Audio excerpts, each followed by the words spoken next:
What is up, my water signs? Welcome to my channel. If you've not been here before, please like, share, and subscribe. This is how I feed my babies. I'm a single mama.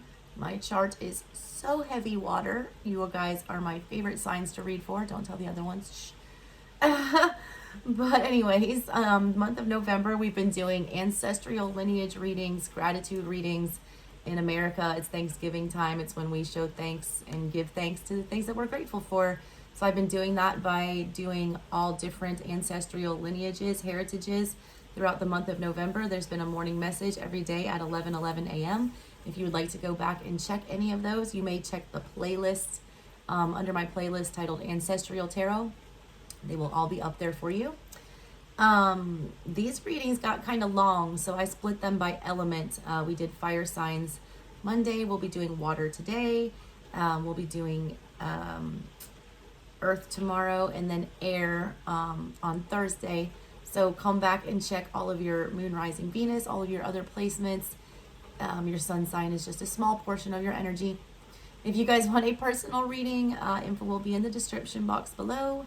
I am running an ancestral tarot special for the month of November. It'll only be available until November 30th. If you want that, email me for details. All right, so today the decks we are using for ancestral lineage are the Kali Oracle, right here, and the Hermetic Tarot to clarify with. Kali Oracle, Hindu, all right, Indian. She is the goddess, death, rebirth, transformation. She's basically the feminine goddess embodiment of Scorpio energy. The Hermetic Tarot, that's a mash-up between the Egyptian god Thoth and the Greek god Hermes. All right, they are messengers. They're messengers between the spiritual realm. They're also gods and deities that rule divination and magic and alchemy, things like that. They're meant to be messengers between the spirit realm and our realm. So I'm tapping into them today to clarify the Kali Oracle. We're coming out of Scorpio season into Sagittarian season.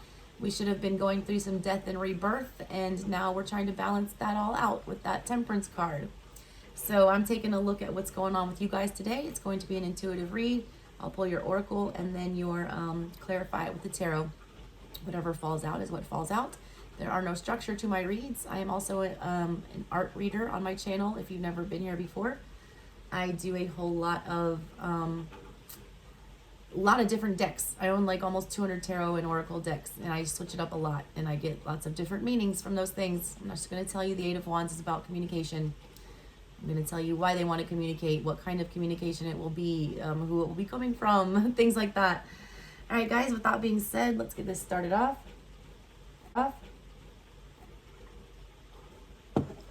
Start off with the babies of the water signs, the Cancers. I am a 29-degree Cancer. I'm almost a Leo, but I am a Cancer sun in my 8th house. So I'm a Cancer at heart. I love y'all's energy. Ooh, that wanted to fall. I'm just taking whatever falls. I'm going to go through 3 times and see what's going on there. There we go. Fire signs, we're getting a lot of cards. I feel like the water signs did a lot better through Scorpio season. That's why we're not probably going to get as many messages. You guys got 2. You have Kurukula. There she is. She's beautiful. And there's the back if anyone is a nerdy historian like me and likes to look things up and do a lot of research. All right, her card says, to receive your divine inheritance or blessings and support for sacred fulfillment, certain karmic conditions that resonate at a lower frequency need to be cleared. Kurukula signifies a time of rapid movement on your path and freedom to attract what you want and need. Let go of that which does not belong in your world. Release and you shall receive. That is death and rebirth embodied. Release, dead something, you will receive rebirth. It's also talking about that Eight of Wands energy that I was talking about before the reading. Rapid change. The Eight of Wands is not just communication. The Eight of Wands is actually not at its core about communication. It's about rapid change. Most readers don't say that. They're just always, someone wants to talk to you. No, the Eight of Wands is about a rapid, sudden, incoming change that's shocking. It usually comes in the form of news, which is why people talk about it as communication. There is a lot being thrown at you, Cancers, a lot. But this is the Wheel of Fortune taking an upswing for you. It's talking about inheriting your divine blessings and inheriting your divine, gifts, things like this. It's also, talking about your fulfillment and certain karmic conditions that need to be met. When the Wheel of Fortune is placed onto your path, it's like a test of faith. You're being asked to, prove that you've learned the lessons that you've been through. The fires of hell, the tower moments, the things that you've had to endure. They want, Spirit wants you to prove that you've learned something from that you deserve some kind of a reward. The whole point of the tarot is to guide you on the fool's journey. We're the fool. We come into the world as a baby. Babies have no predispositions. Babies have no grudges. Babies, they know nothing. They learn everything, when they get here. You're somewhere near the end of the journey, all right? Somewhere near the judgment card where you're having to make a final judgment call. You've been on trial for a long time, Cancer, I feel like. It's time to make the final judgment call. You need to get in Swords energy, which is a very uncomfortable place for a water sign to be. It's head over heart decisions, things like that. That's not what a Cancer is best at. We always lead with our hearts. There are some things that are painful to let go of. But they're vibrating at a lower frequency. You guys are, water signs, you guys are the most intuitive. You know how people feel. You know when things are wrong. You know what's vibrating at a lower vibration than you, and you know whether or not you should be keeping that in your life, but you are still trying to nurture it. That is a Cancer's nature, to see the potential in somebody. You see how much higher these things could be vibrating. That's why you're still around, all right? But you need to understand that you cannot raise other people's vibrations for them. The way that you raise others' vibrations is by raising your own. They will either, naturally follow and match you at your level, or they will, distance themselves so far away that you can't hear their vibration anymore. This is you, all right? You need to, I'm here, I'm seeing a radio dial and you're changing channels. A lot of them have static. You need to be, getting rid of those. Set your buttons to the ones that you can hear. There's a lot of crossed wires that I'm getting with you guys. There's a lot of miscommunications. There's a lot of misunderstandings. You don't need to clear those things up, all right? You need to just let it go. There is no talking your way out of this. There is no, fixing whatever this is. It needs to just go. You're about to receive some very good karma. I feel Wheel of Fortune energy big with this. I also feel the Justice card. Libra energy. You need to make some decisions here, and I feel like it's going to require you to be cold. That's not in your nature, but you will be rewarded for it. Just remind yourself of that.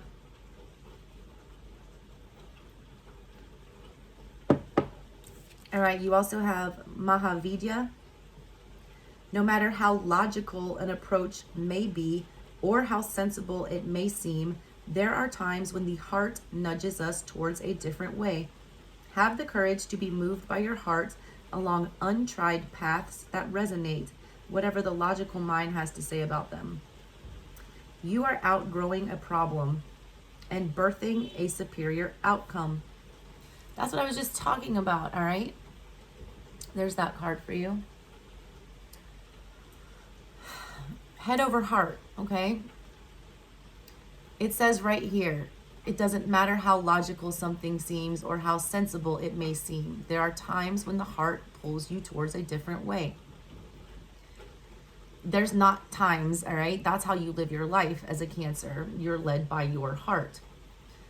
What's deathing and rebirthing here? It's talking about you're outgrowing a problem and you're birthing a superior outcome. Yes, this card is saying to lead with your heart sometimes, but we're talking in this reading specifically about what needs to die out during Scorpio season and what needs to be reborn for you during Sagittarian season. Sagittarian energy is about forward thinking. It's about new ways of doing things. It's, Gemini energy, which is the opposition to Sag. That is like what you learn in elementary school. It's what you are taught. It's a young energy. Sagittarian energy is more wise. It's scholarly. It's, you know, it's the house that rules, you know, ninth house energy, spiritual learning, universities, expanding your mind beyond what you're comfortable with. It's traveling. It's getting to know the rest of the world. That's a foreign energy for a Cancer. You like to be at home. You rule the home. You rule the moon. You don't like that unpredictability that Sagittarian energy brings, but that's what you're going to need to embrace right now. That's what needs to death and rebirth for you. What's uncomfortable for a Cancerian is to, you know, try to logically think through a problem instead of feel through it. You need to do that. I think once you do that, all right, you'll start gaining some clarity, all right, about what it is that you've been going through and why you've been going through it. Why things have needed to leave your life, or why you've been holding yourself back. I feel like a lot of you guys have been holding yourself back. I feel like a lot of you have just been putting your energy in too many things. There needs to be a paring down. It's like pruning the hedges is kind of the energy that I'm picking up with that. All right, let me pull some tarot to see what they have to say. Let's get some messages for Cancer. I've been going through 3 times, or trying to go 3 times to see what falls out. Oh, that was a lot. And that one wanted to come too. All right, so you guys want to talk through tarot today. Fire signs yesterday, they wanted to talk through Oracle. All right, that was the 3rd one, and that was a 3 of Wands. Look at that. Aries energy, that's very foreign. But look, Aries are the babies of the zodiac, and Cancers are the best mothers. You guys know how to foster ideas. You guys know how to help things grow. You guys are Empress energy. Aries are very forward thinking. They are very, you know, Fool energy. That's, you know, opposite of what you are. You're the mother. You don't want your child to be foolish. This is the energy that they're suggesting for you right now. They want you to, you know, basically grab everything by the horns here. Take the initiative is what I get with that. That's the sun in Aries, all right? You need to shine a light on this. You need to get moving. You need to also be actively taking steps towards moving towards what makes you happy. Sun energy is the happiest energy in the tarot. It's, you know, all the joy. It does have a lot to do with children. It is very much like birthing new things. It's the joy that comes along with creating something. A lot of you guys need to start creating. You also have the 10 of Swords. There's those endings I was talking about. The Lord of Ruin. 3 of Wands is the Lord of established strength. All right, it's Leo energy, also Aries energy. It's the Suit of Wands, all right, Ace of Wands. You get this crazy spark of an idea where something is very exciting. You get very passionate about it. 2 of Wands energy, you decide, I want more of this feeling. And then you're in 2 of Wands and you decide it's just not good enough. I can't get satisfied. 3 of Wands, I need to, you know, get this under control. The passion's getting to be too much. I need to stabilize this with the 4 of Wands. I need to, you know, make this crazy passion feeling more grounded. I need to bring it down to earth a little. You need to get in the 3, all right, where you realize you're not satisfied, or that there's too many emotions attached to whatever this is. There's a need to move on to something more stable to ground these emotions and these feelings in reality. That you do that by, you know, exercising this 10 of Swords energy, the Lord of Ruin. That's Sun in Gemini. I picked up on the Gemini energy. That's shining a light on the fact that how you were doing things as a Gemini, the, you know, your basic principles that you had learned, the less evolved, you know, part of your thinking and reasoning, that needs to come to an end with this 10 of Swords. You need to move on to a more evolved way of thinking, doing things a different way. I need to tell a lot of you to stop falling in love with potential, all right? You need to stop doing that. You've got the Empress, there you are. That's that falling in love with potential. That's that nurturing, that growing.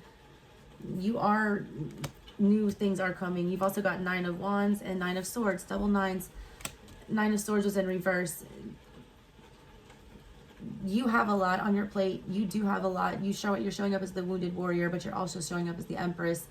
The Empress can make anything grow. The Empress can fix any wound. She can nurse anything back to health. You've got 2 9s and a 10 and a 3. There's lots of 3s here, lots about collaborating, lots about wondering who you're working with. Are you spreading yourself too thin? There's that Empress energy. Look, and usually, okay, this Empress, let's talk about the head over heart and the weighing things, Libra energy. Look at this Empress. There's scales above her. Mothers have to be fair. Mothers can't play favorites. Mothers can't be, you know, more emotional towards one of her children. You guys have a lot of children, right? Symbolic ones, hypothetical ones, whatever. You need to not show favoritism towards one or the other. They all need to be treated equally. There needs to be very hard boundaries set here. 9 of Wands, 9 of Swords. Mars and Gemini energy. And there's Sagittarian energy with that 9 of Wands. With Jupiter, that's the Lord of great strength. So you go from the 3 of Wands, which is the established strength. That's you learning the lessons and building up the courage and everything to be able to deal with whatever this is, to be strong enough to go forward. And then here you are showing up as this progression, as the Lord of great strength. You've now mastered it. You've gone as far as you can with it. You're ready to give birth to whatever this new way of doing things is. The only one that came out in the reverse was the 9 of Swords. They want you to, you know, stop having the anxiety about it. You guys doubt it, all right? Mars and Gemini, Mars is action oriented. Gemini is very active energy. I have a Gemini sun. Like my oldest son is actually a Gemini sun. I have my Venus in Gemini. But Gemini energy is very inquisitive. It moves around a lot. It doesn't sit still. It's excited about learning and doing new things. You're not. You need to be. All right. All right, my Cancers, that is what I have for you guys. Thank you so much for watching. All right, if you wanted a personal, info's in the description box below. I'm going to go move on to Scorpio now, my favorite of the water signs. All right, so let's get to that one.